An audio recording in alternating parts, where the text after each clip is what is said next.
Madam, మనం గతంలోనే మాట్లాడుకున్న విధంగా కాదేది వీళ్ళకి కబ్జాకు అనర్హం అన్నట్టు తయారైపోయింది. అటవీ భూముల దగ్గర నుంచి పేదల భూముల వరకు కబ్జాల పర్వం అయితే నడుస్తుంది గడిచిన 5 సంవత్సరాల్లో. దాంట్లో ప్రధానంగా వినిపిస్తున్న పేరు పెద్దిరెడ్డి రామచంద్రారెడ్డి. ఎలా చూడాలంటారు అసలు దీన్ని? అసలుకి ఇవాళ మార్నింగ్ డిబేట్లోనే ఒక రాయలసీమ అతను చెప్తున్నాడండి, 23,000 ఎకరాల భూములు రాయలసీమలోనే పెద్దిరెడ్డి గారికి ఉందని. అది ఎంతవరకు వాస్తవం నాకు తెలియదు, కానీ అతను రాయలసీమ వాసి, నాకు పక్కాగా తెలుసండి అంటూ చెప్తున్నారు. ఇంకొకటి ఏంటంటే, అటవీ శాఖ భూములు ఆక్రమించడం అంటే ఒక ఎగ్జాంపుల్ చెప్తానండి. కురిచేడు మండలానికి సంబంధించి ఆవుల మంది ఒక గ్రామం ఉందండి. ఆ గ్రామం కేసు నేను చూస్తున్నాను. అటవీ భూములు 30 ఏళ్ల నుంచి ఫారెస్ట్ అండర్లో ఉంది. కానీ 1976లో వీళ్ళకి పట్టాలు ఇచ్చారు. ఒక 5 ఏళ్ళు 10 ఏళ్ళు పైగా వీళ్ళ తల్లిదండ్రులు వీళ్ళ తాతలు పొలం వేసినారు. తర్వాత ఆ భూములు ఫారెస్ట్ రోడ్ వాళ్ళు అని చెప్పలేదండి, మొక్కలు వేసేసారు. ఆ మొక్కలు పెద్ద అయిపోయినాయి, వీళ్ళు పొలం వేయలేని పరిస్థితి, అక్కడ నీళ్లు రాని పరిస్థితి, ఆ మొక్కలు మహావృక్షాలు అయిపోయినాయి. పట్టా వాళ్ళకే ఉందండి. 30 ఎకరాలు 76 టైంలో పేదలకి భూములు పంచడం కోసం ఎకరం అంటే 2 ఎకరాలు ఒక్కొక్క మనిషికి అట్లా ఇచ్చినారంట. నేను మార్నింగ్ ఎంఆర్ఓని కూడా అడిగిన, ఎస్సీలకి ఇచ్చినారమ్మా, లేదండి బీసీలకి ఎస్సీలకి అందరికీ ఇచ్చినాను, పేదోళ్ళకి 2 ఎకరాల కింద ఇచ్చినారు అప్పట్లో అనింది. అయితే పట్టా వీళ్ళ చేతుల్లోనే ఉందండి. కేసు 3.5 సంవత్సరాల నుంచి రైతులు ఫీజులు ఇచ్చుకోలేని పరిస్థితిలో గుంటూరు నుంచి ఆర్టీసీ బస్సులో వినుకొండ దాకా వెళ్ళి అక్కడ నుంచి వాళ్ళ వెహికల్లో కురిచేడికి వెళ్ళేదానండి. కురిచేడు కూడా కాదు, మళ్ళీ కురిచేడు నుంచి ఆవుల మంద గ్రామం. అయితే నేను ఎందుకు ఈ పదం చెప్తున్నానంటే, నాకు కోపం వచ్చేది. అరే, అది మీ భూమిని పట్టా ఉంది, ఎంఆర్ఓ అవునండి ఇది పట్టా గవర్నమెంట్దేనండి అంటది. ఫారెస్ట్ ఆఫీసర్ మ్యాప్ వేసి ఇది అతనిదో కాదో చెప్పడానికి 10 ఏళ్ళు పట్టింది. ఇప్పటికీ చేయలే. 10 ఏళ్ళ నుంచి తిప్పుతూనే ఉన్నాడు. నేను ఈ కేసు తీసుకుని 3 సంవత్సరాల నుంచి ఒంగోలు లేకపోతే అక్కడికి సంబంధించిన కురిచేడు ఎన్ని ఏరియాలు తిరిగినానో.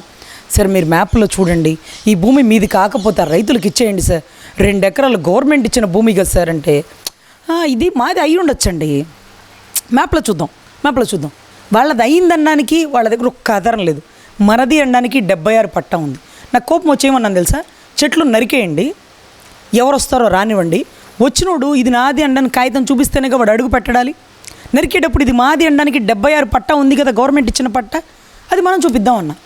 అప్పుడు వచ్చేసినారండి పెద్ద వాళ్ళు వచ్చి, అమ్మ ఫారెస్ట్ భూములమ్మా, నువ్వు చెట్టు మీద గొడ్డలు పెడితే మాత్రం ఏదో అసలు నాన్ బెయిలబుల్ అఫెన్స్ కదమ్మా, నువ్వు చదువుకున్న దానివి లోపలేసేస్తారు కదమ్మా అంటే, అంత ఇదిగా ఫారెస్ట్ భూములకి సెక్యూరిటీ ఉంటుందండి. ఫారెస్ట్ భూమిని టచ్ చేయడానికి, మనది అనే ఆధారం ఉన్న టచ్ చేయడానికి 3.5 ఏళ్ల నుంచి నా వల్ల కాల. ఇక అయితే ఇంది జైలుకు పోయినా పర్లేదని ఈ వారంలో చెప్పాను ఎంఆర్ఓకి, మీరు ఫారెస్ట్ ఆఫీసర్లతో కూర్చొని ఈ భూమి ఫారెస్ట్ది కాదు మీదని చెప్తారా, లేకపోతే మీది కాదు ఫారెస్ట్దని డిసైడ్ చేస్తారా, మీరు చేస్తారా, లేకపోతే నన్ను గొడ్డలు పెట్టి మనుషులను పెట్టించి నరికించమంటారా, అవసరమైతే జైలుకైనా పోతా, ఏటో ఒకటి తేలాల, రైతులకి న్యాయం జరగాల అని చెప్పా. అంటే దీని అర్థం ఏంటంటే, ఇంత కాంప్లికేషన్ ఉండేటటువంటి ఫారెస్ట్ భూములు ఆక్యుపై చేశాడు అంటున్నారు మీరు 23 ఎకరాలు. సరే ఎక్కడున్నారు సార్ 23 ఎకరాలు ఆక్యుపై చేస్తాడా పెద్దిరెడ్డి? ఏదైనా వేలల్లో 100ల్లో ఉండే భూములు ఆక్రమణ చేసిన సింగిల్ 2 డిజిట్సా? ఇది నమ్మేది కాదు. సరే 23 ఎకరాలు ఆక్యుపై చేశాడో మీరు అంటున్నారు. దీంట్లో ఎవరు ఇరుక్కుంటారు చెప్పమంటారా? ఫారెస్ట్ అధికారులు. పాపం ఫారెస్ట్ అధికారులు కాదేమో అని అనుకుని ఎంఆర్ఓలు పట్టాలు ఇచ్చారు చూడండి, పట్టాలు ఇచ్చిన ఎంఆర్ఓ ఏమోనండి అది ఫారెస్ట్ భూమి కాదు గవర్నమెంట్ భూమి ఏమో, పట్టాలు ఇచ్చేసినాము, పెద్దిరెడ్డి గారు పాపం కొనుక్కున్నారని చెప్పేస్తారు. సో ఇప్పుడు ఎవరు అరెస్ట్ అవుతారు? ఫారెస్ట్ వాళ్ళు, గవర్నమెంట్ ఎంఆర్ఓలు. గతంలో మీరు గుర్తుందా, గురుమూర్తిని బై ఎలక్షన్స్ ఎంపికకి నుంచోబెట్టినప్పుడు భూమన కరుణాకర్ రెడ్డి కొడుకు దొంగ ఓట్లు మార్పులు చేర్పులు చేర్చి 35,000 ఓట్లు నమోదు చేపిస్తే, అక్కడ ఓడిపోయిన వ్యక్తి కేసు నమోదు చేస్తే ఎంక్వైరీ చేస్తే ఇదంతా ఫ్యాక్ట్. అంటే కరుణాకర్ రెడ్డిని కొడుకుని కరుణాకర్ రెడ్డిని ఏమైనా అరెస్ట్ చేశారా, లేకపోతే గురుమూర్తి గారు ఎలక్షన్ క్యాన్సిల్ చేశారా, మళ్ళీ గురుమూర్తి గారిని నెక్స్ట్ ఎలక్షన్కి పోటీ చేయకుండా ఆపారా, ఏం చేసినారు? ఎవరు ఇరుక్కున్నారు చెప్పండిలే, ఎవరు ఇరుక్కున్నారు? సబ్ కలెక్టర్లు కానిస్టేబుళ్లతో సహా ఇరుక్కున్నారు. For suppose PSR Anjaneyulu Kadambari జత్వాన్ని ఏమైనా ప్రేమించాడా? కాదని ఆవిడ మీద మనసు పడి ఆవిడని ఇక్కడ దాకా తీసుకొచ్చి అరెస్ట్ చేశాడా? లేదే. కాదంబరి జత్వాన్ని ముంబైలో కేసు పెట్టింది జిందాల్ గారి మీద. జిందాల్ గారి కోసం ఏమైనా చేస్తానని గౌరవ జగన్ రెడ్డి గారు చెప్పారు. ఆయనకి ఇచ్చిన మాట కోసం ఈయన నిలబెట్టుకోవడం కోసం మధ్యలో ఒక అధికారిని బలి చేసేసినాడు. దీంట్లో పాపం రోల్ మోడల్ విశాల్ గున్ని గారు, క్రాంతిరామ్ టాటా గారు, పిఎస్ఆర్ ఆంజనేయులు ఈ స్వామి భక్తి చూపించుకోవడం కోసం తప్పక, లేకపోతే తప్పించుకోవడానికి అవకాశం లేక, లేకపోతే వాళ్ళు కూడా ఆబడేనా, వాట్ ఎవర్ ఇట్ మేబీ, వీళ్ళందరూ ఇరుక్కున్నారు. ఇప్పుడు కూడా ఈ 23 ఎకరాలు కాదు, తవ్వే కొద్ది ఎన్నో ఎకరాలు బయటకు వస్తాయి. వాటన్నిటికి కూడా వెంటనే ఏం చెప్పినారు పవన్ కళ్యాణ్ గారు, పర్యాటక శాఖ లేకపోతే అటవీ శాఖ ఆయనదే కదా, ఇమీడియట్గా ఎంక్వైరీ చేయించండి అన్నాడు. ఎంక్వైరీ చేస్తే ఎవరు దొరుకుతారు? పెద్దిరెడ్డి గారిని ఏమైనా చేస్తామా? చేయలేమే. మరి ఏం చేస్తాం? పాపం ఇమీడియట్గా ఫారెస్ట్ అధికారులను సస్పెండ్ చేస్తాం, వాళ్ళ మీద యాక్షన్ తీసుకుంటాం. వాళ్ళు ఉద్యోగాలు పోతాయో 6 నెలలు suspend, what ever it maybe. అసలు ఎవరు చెప్తే చేశారు అని చేసే అధికారులు కూడా చెప్పరు. అది వింత.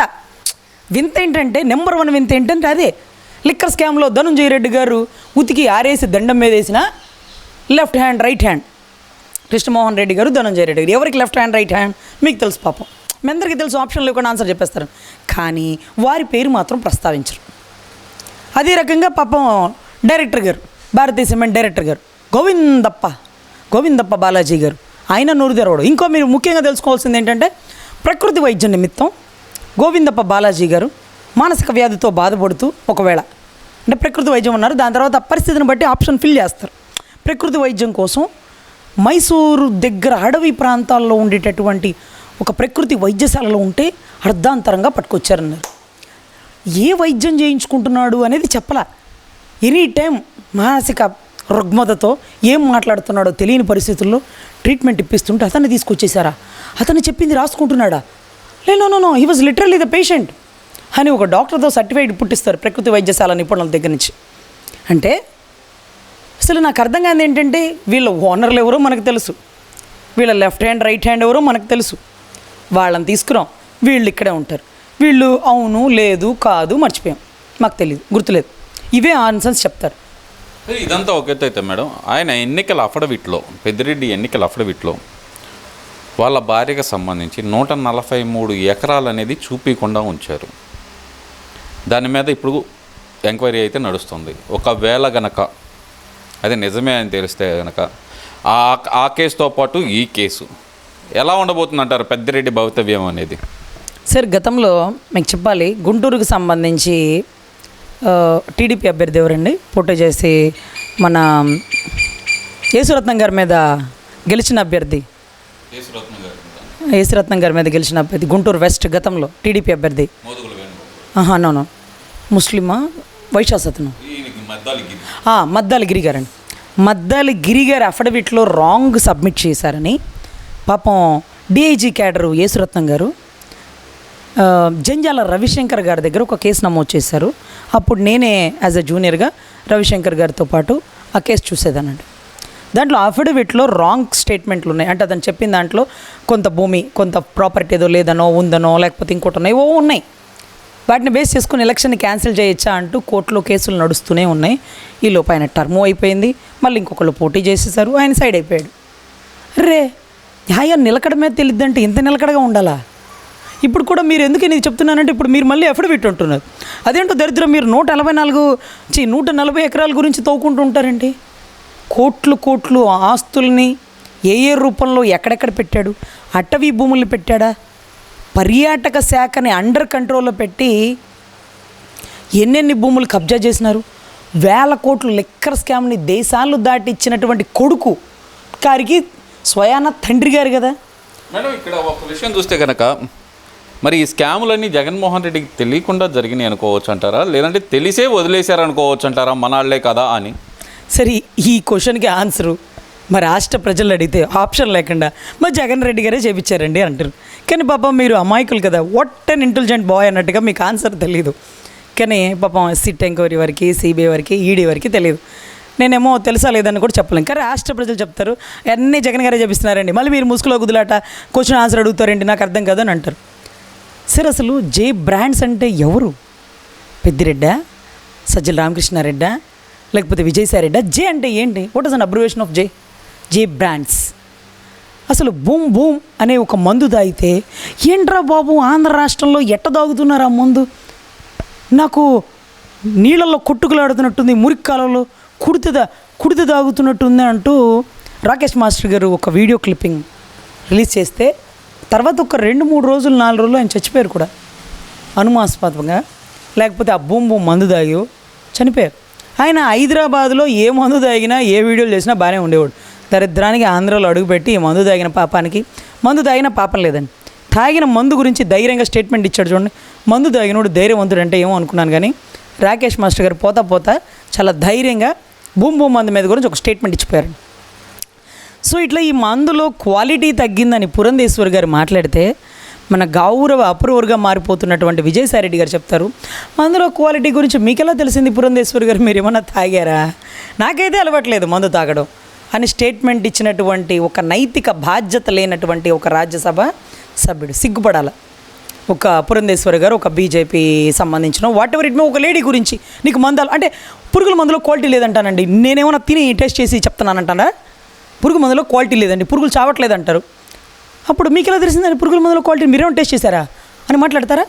సో ఇటువంటి విషయాల్లో లిక్కర్లో స్కామ్ బయటపడకుండా, మిథున్ రెడ్డి బయటికి రాకుండా ముందుగానే కొన్ని యాంటిసిపేటరీ బెయిలు, ముందస్తు బెయిలు, హైకోర్టు రిజెక్ట్ చేసి సుప్రీంకోర్టు నుంచి హైకోర్టు గిర్ర తిరుగుతున్నాడు.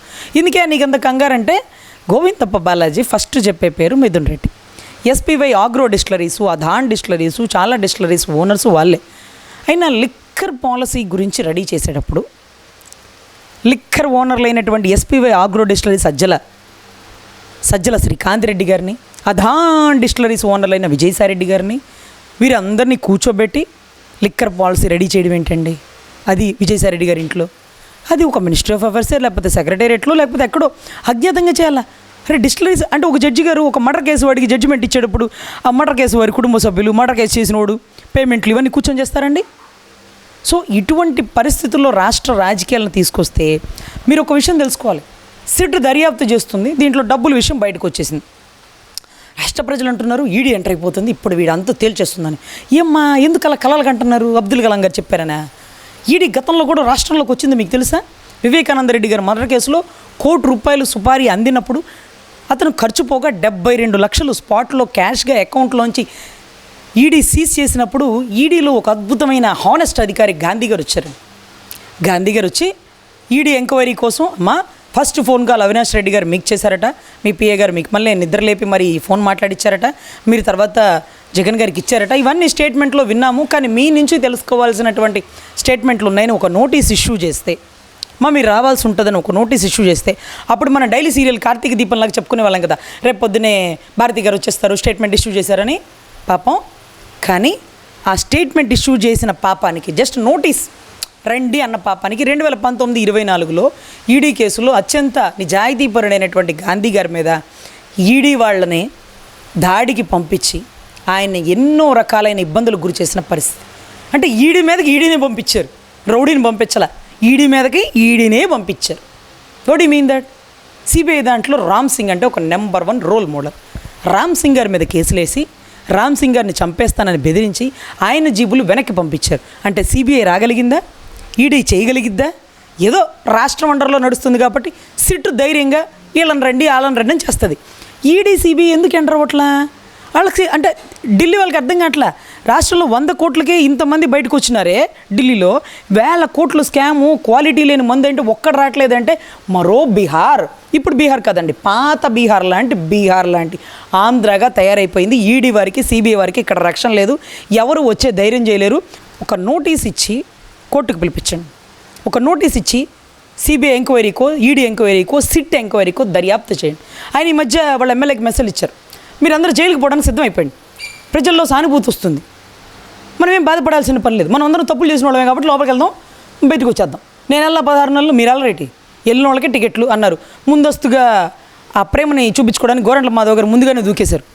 ఏ స్కీముల్లో ఏ డిస్ట్లో లేవుడుగా చచ్చి, అందుకని ముందుగా నన్ను అరెస్ట్ చేయండి అని SMS రిక్వెస్ట్ పెట్టుకుంటారు చూడండి, ఆ మాదిరిగా గోరంట్ల మాధవ్ గారు అరెస్ట్ అయ్యారు. సో ఇలా చాలామంది స్టెప్ బై స్టెప్ అరెస్ట్ అయ్యే అవకాశం ఉందండి. ముందుగానే విడుదల రజనీ గారి గురించి మనం చెప్పుకున్నట్టు శ్రీకాంత్ రెడ్డి గారి దగ్గర ఏదైతే టాప్ మోస్ట్ ఇన్ఫర్మేషన్ ఉందో అటువంటికి ఉపయోగకరమైన ఇన్ఫర్మేషన్నే విడుదల రజనీ గారికి ధీటుగా పార్లమెంట్ సాక్షిగా శ్రీకృష్ణదేవరాయలు గారు కొన్ని 1000 కోట్ల స్కామ్ జరిగినాయి, దేశాలు దాటినని ఆ దేశాల పేర్లు కూడా చెప్పారు. సో దీంట్లో 100% దేశాలు దాటగల శక్తి, విదేశాల్లో కంపెనీలు ఉన్నటువంటి శక్తి సైబరాబాద్లో ఆవిడికి మాత్రమే అవకాశం ఉండే ఉండే ఛాన్సులు ఉంటాయి. అందులోనూ లిక్కర్లో ఈవిడ కూడా వచ్చే అవకాశాలు ఉన్నాయని కొంతమంది పెద్ద పెద్ద రాజకీయ నిష్ణాతుల మోహరింపుల మాటలు వింటున్నాం. ఎనీవే వచ్చే అవకాశం ఉండొచ్చు. గుమ్మడికాయల దొంగ భుజాలు తడుముకున్నట్టుగా ఆవిడ శ్రీకాంత్ రెడ్డి కోసం పరితపిస్తున్న కారణం ఇతనికి తెలుసు చాలా ఇన్ఫర్మేషన్, విదేశాలకి ఎక్కడ చాటెళ్ళిందో 4 కుమ్మితో ఊతికితో ఆరేస్తే అతనే బయట చెప్తాడని.